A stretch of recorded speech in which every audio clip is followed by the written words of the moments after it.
I'm Myra Lias. Please support my 15 days challenge. I want to have my own brand new cell phone. Please watch my 15 days video challenge. Thank you po. Thank you for watching. Our 30 challenge is, ano yung ulam mo, Myra? Ha? Magsalita ka, ano yan?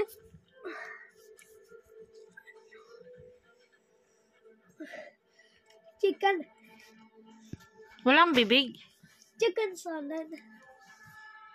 Chuzo. Ganyan ang ulam dito, guys. Oh, may sabaw mantika. Saw. May ano. Halos sami. Taco strawberry.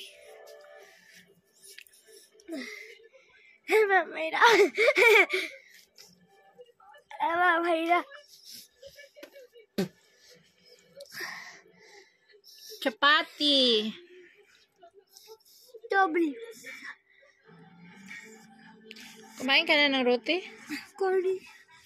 Kia, kumain ka na. Alam ko. Ama, जो हमारे लिए चावल लेने जाओ Kutin chawel. Varun Ako, tusan mo. Ikaw na. मैं आ गया और Mga sis, our ulam for today is egg curry. Puro yan siya onion. Tinatry natin i-paste lahat. Oh, nakita niyo na para na siyang ketchup. Meron na siyang chili powder and salt.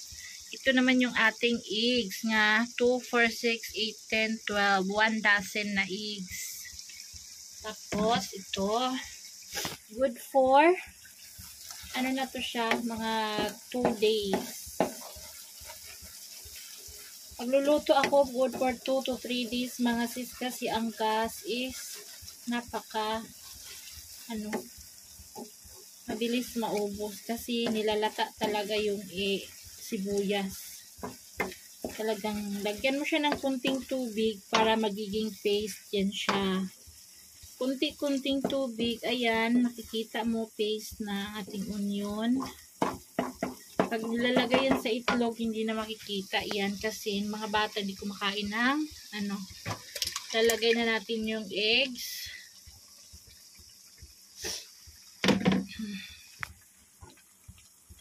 And then anuhin lang natin, mix egg curry for today's ulam.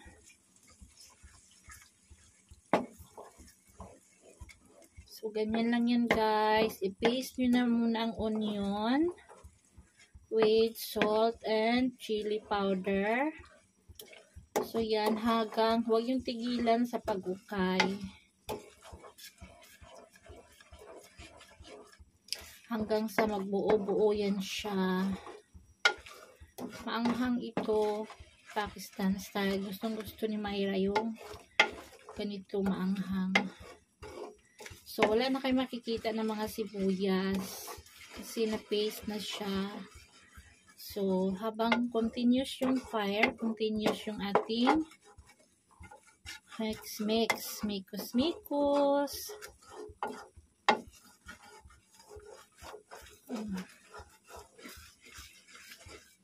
Hanggang sa magiging dry yan siya.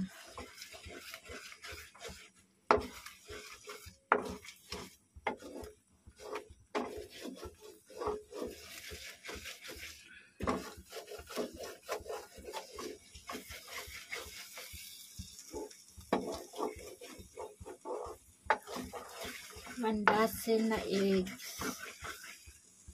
Yung aking 3 na eggs, pa lang, parang 2 weeks pa lang, ubos na.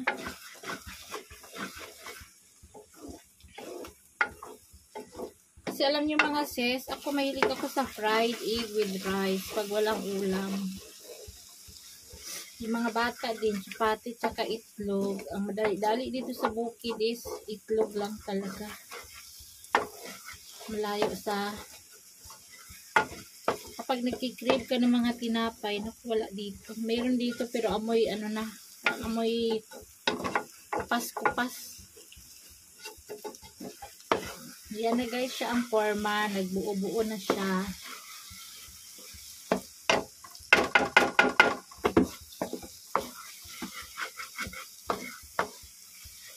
So yan. Pagkakain mamaya, iinitin yan siya. Ganyan lang siya.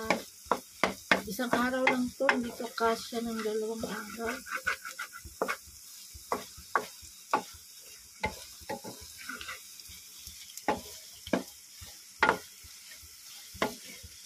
Ito yung ating ulam for today. So, patayin na natin yung apoy. At magluto na tayo ng chapati. Chapati with egg curry, mga sis. Ganun lang kasimple. Bye! Luto na tayo ng chapati. Tis, kumain na siya.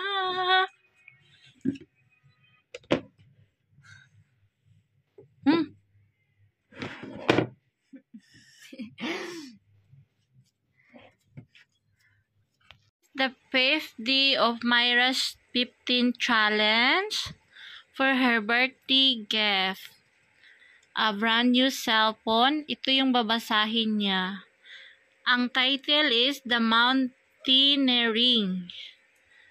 Quotation. You're braver than you believe, stronger than you seem, and smarter than you think.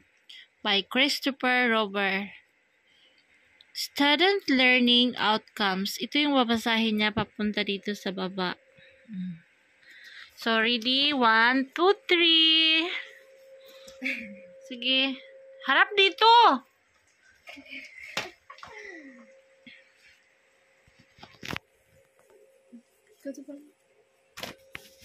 Dito, basahin mo una. Dito.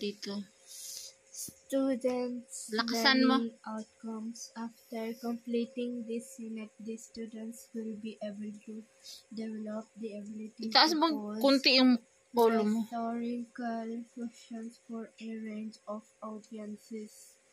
Read for extracting diverse meaning shades of Turo mo meaning. dito.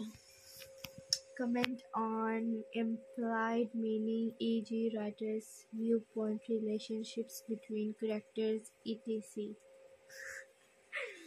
Explain whether predictions about the content of a text are acceptable or should be modified and why. Identify fact Lakasan and mo. opinion, e.g. based on beliefs, assumptions, generalized statements, and correct use of imperative language. Use adjectival phrases in sentences and speech. Use different types of adjectives, regular, Ayusin irregular, mo. and absolute to describe, modify, quantify nouns or pronouns. Change and use degrees of adjective, positive, comparative, superlative of Wag ganyan. syllables and irregular degree. Write arguments to support claims with clear reasons and relevant evidence. Introduce claims and organize the reasons and evidence. Lakasan mo. Support claims with clear reasons and relevant evidence using credible sources and demonstrating an understanding of the topic or text. Use words, phrases, and clauses to clarify the relationships among claims and reasons. Establish and maintain a formal style. Provide a concluding statement or section that follows from the argument presented. Bas? Bas. Tapos na. Si Dakar. Tapos na po. Sabihin mo, thank you for watching po for my 15 days challenge. Thank you for watching for my 15 days challenge. Abangan po for the next videos for our number 6 videos. Sabihin mo, abangan po, please wait our number 6 videos.